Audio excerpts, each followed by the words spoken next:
Today we are making a triple butter, body butter, but instead of mango butter in this one, we are going to be using kokum butter. So we're using kokum butter, shea butter, and cocoa butter inside of this formula. On the screen, you will see the formula that I will be using to create this formula, and then there will be a step-by-step guide on how to create this at home by yourself. If you're interested in that, please keep watching. Oh, also, if you have any questions, drop it in the description box. Thank you.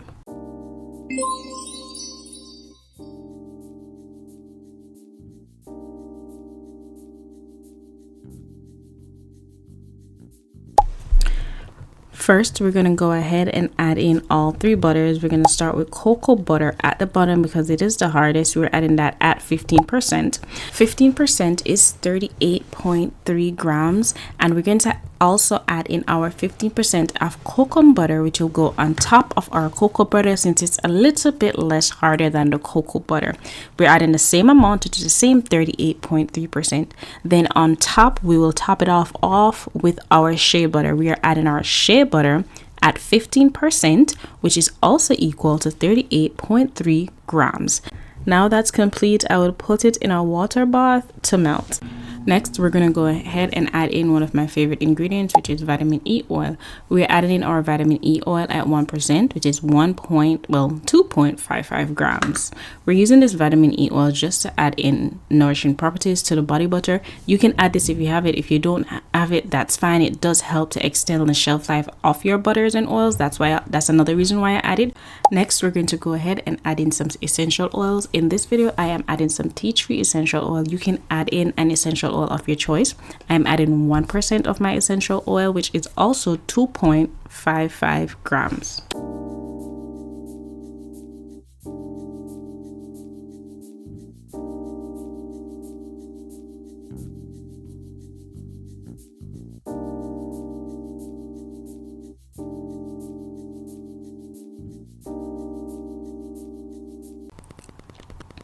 Next, we're going to go ahead and add in our carrier oil. You can use a carrier oil of your choice. This formula is created to use maybe avocado oil, jojoba oil, grapeseed oil, but just use the carrier oil of your choice that adds up to the amount that is needed in the formula is 53%. And 53% is 135 grams of this formula, which is 4.77 ounces if you do it that way.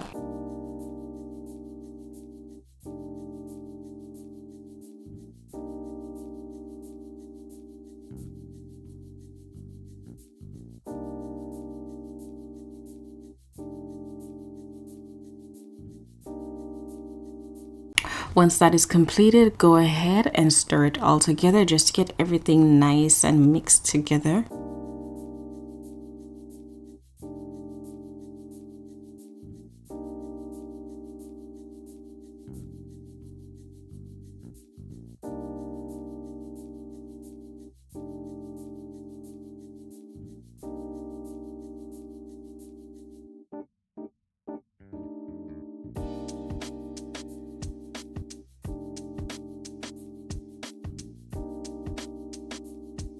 Now that we've completed that, we're going to go ahead and pour our oil, our carrier oil, into our melted butters.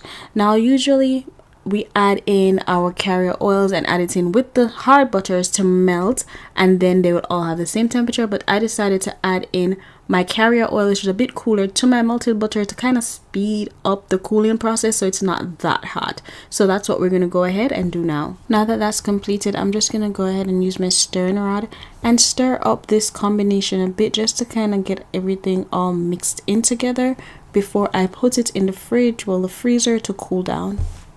Now that my formulation has cooled down, I'm going to go ahead and add in my mixture of vitamin E and essential oils to my cool down formulation, because you know we're not going to add in our essential oils while our formulation is hot. So now that we've completely added that in, we're going to go ahead and begin mixing it.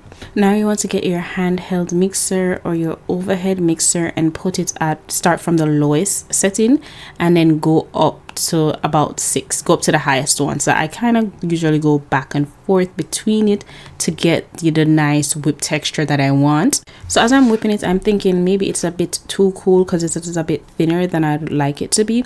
So I got my temperature gun to check the temperature to see if it's that it's too cool or that I needed to whip it more on a higher speed. After letting it sit just for a couple minutes, I realized, okay, I just needed to whip it some more on a higher speed, and then I was able to get the texture kind of what I was going for.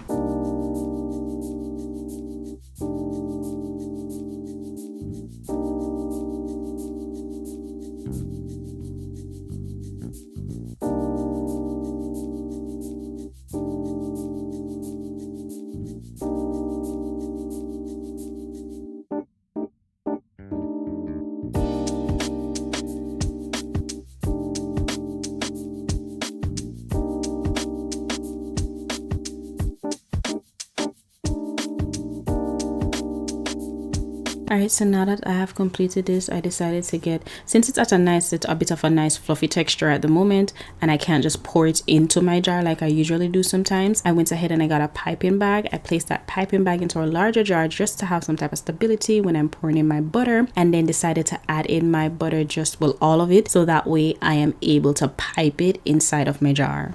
So once that completing, you got all the butter inside of the jar, inside of the bag, you want to go ahead and close up the top of your piping bag and turn it enough to get all the air out so that all the butter is pushed towards the bottom of the piping bag. Now we're going to go ahead and pipe it into our jar. Yes, we're supposed to start from the middle. I start from the corners, but if you're doing this, start from the middle. It makes it easier. And we just take our time and pipe it into the bag. As you can see, my piping bag is a bit more flimsy, so definitely get a stronger piping bag to help, make this process easier. Okay, so after fighting with it a bit, eventually I got the gist of it and it was able to pipe into the bag successfully. As you can see, once you pipe it in, sometimes there's a lot of air inside of it, so I kind of beat it on the counter to let some of it go down to get some of the air out, and then add more to it.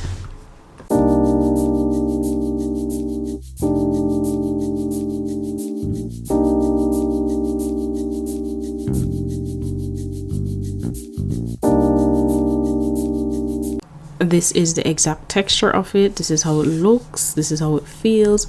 Felt really good on my hand. Was very moisturizing. Definitely did what it needed to do with the triple butters. If you're interested in this, definitely click the link down below. Formula is down below. Drop your questions in the description box. Thanks for watching. Until next time, like, share, and subscribe. Bye.